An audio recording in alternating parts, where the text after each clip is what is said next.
Hi అండి. VAS cooking ఛానల్‌కు స్వాగతం. ఈరోజు రైస్‌లోకైనా, చపాతీలోకైనా ఎంతో టేస్టీగా ఉండే ములక్కాయ చికెన్ కర్రీ ఎలా చేయాలో చూసేద్దాం. ముందుగా నా ఛానల్‌ని కొత్తగా చూస్తున్నవారు సబ్స్క్రైబ్ చేసుకోండి.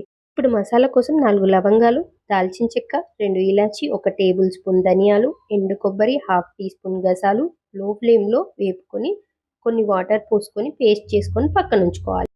ప్యాన్‌లో ఆయిల్ హీట్ అయిన తర్వాత ఆనియన్ వేసుకొని గోల్డెన్ బ్రౌన్ కలర్ వచ్చే వరకు వేపుకోవాలి. ఆనియన్స్ వేగాక ఫ్రెష్గా నూరుకున్న అల్లం వెల్లుల్లి పేస్ట్ వేసి పచ్చివాసన పోయేదాకా వేపుకోవాలి. ఇప్పుడు 1 కప్పు సన్నగా తరిగి పెట్టుకున్న టమాటాల్లోకి ఉప్పు వేసుకొని టమాటా ముక్కలు మెత్తబడే వరకు ఉడకనివ్వాలి. టమాటా ముక్కలు ఉడికిన తర్వాత పసుపు, రుచికి సరిపడా కారం, గరం మసాలా వేసుకొని లో ఫ్లేమ్లో మసాలాల్లోంచి ఆయిల్ సపరేట్ అయ్యేంత వరకు ఉడకనివ్వాలి. లేదంటే మసాలాలు పచ్చివాసన వస్తాయండి.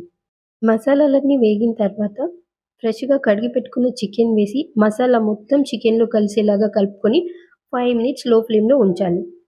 ఇప్పుడు ములక్కాయ ముక్కలు వేసి కూరని బాగా కలుపుకొని ఒక 5 నిమిషాలు లో ఫ్లేమ్లో ఉంచాలి.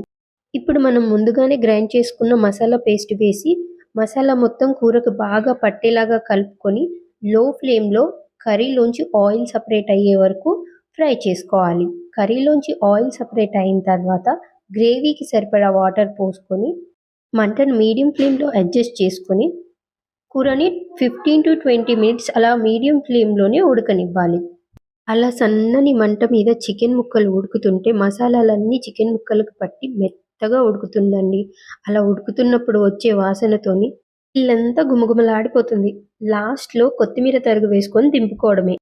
కర్రీ నచ్చినట్లయితే లైక్ చేయండి అండ్ నా ఛానల్ని కొంచెం సబ్స్క్రైబ్ చేసుకోండి.